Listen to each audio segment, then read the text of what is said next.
Australians are used to having the day's news at their fingertips, but that could soon change.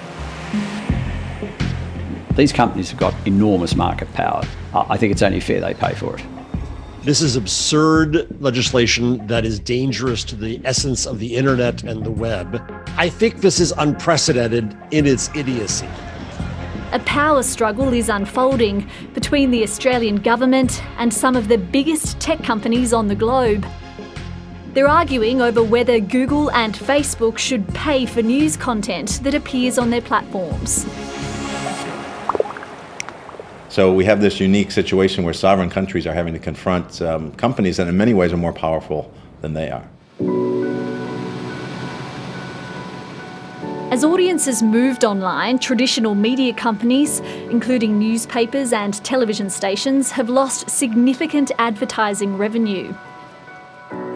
The News Media Bargaining Code, proposed by the Competition and Consumer Commission, seeks to rectify that. There clearly is an imbalance in bargaining power, and so that's the purpose of the code, to facilitate commercial negotiations so that the value of what news media businesses and journalists provide to Google and Facebook can be appropriately recognised and compensated. The digital platforms argue it's media companies which benefit from the traffic directed to their sites. Late last year, Facebook said it would stop all news content being shared on its platform if the code goes ahead. We now welcome representatives from Google. Thank you for appearing before the committee today. At a Senate showdown last week, Google threatened to remove its search engine altogether. If this version of the code were to become law, it would give us no real choice but to stop making Google search available in Australia. You're going to pull out of every market, are you?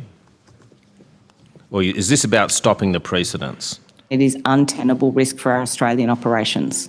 How do you justify that in the public interest? The only rational decision is to withdraw the service. It is the last thing that we want to do. If media companies and digital platforms can't agree to a price for news content, an independent arbiter will decide.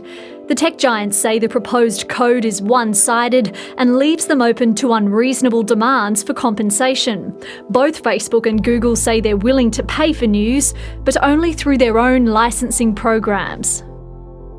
With Facebook and Google, their business model is being threatened by even having to pay one provider or content producer anywhere in the world through some sort of mandatory code, because that opens the floodgate to having to perhaps pay for everything that goes on the internet. Stephen Shearer was the CEO of Facebook Australia and would like to see his former employer reined in. This isn't just about who makes how much money. This is about, we need a vibrant public interest, investigative, free journalism ecosystem in this country and in every democracy around the world.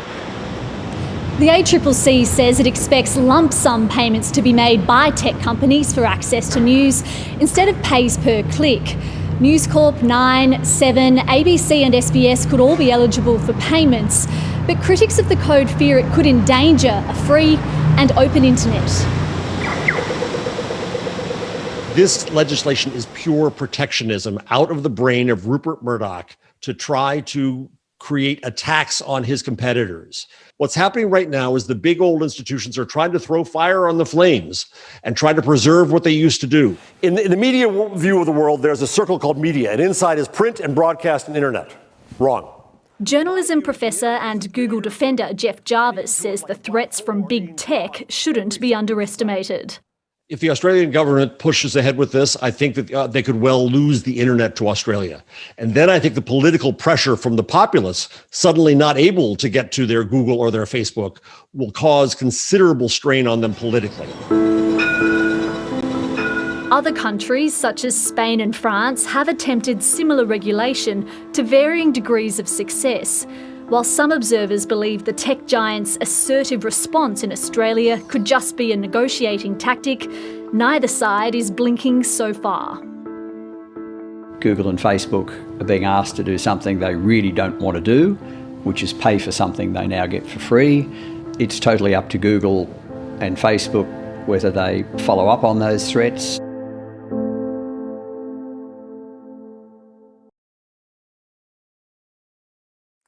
Hi, I'm Lee Sales. Thanks for watching this story. If you'd like to watch more of 730's stories, they are on the left of your screen.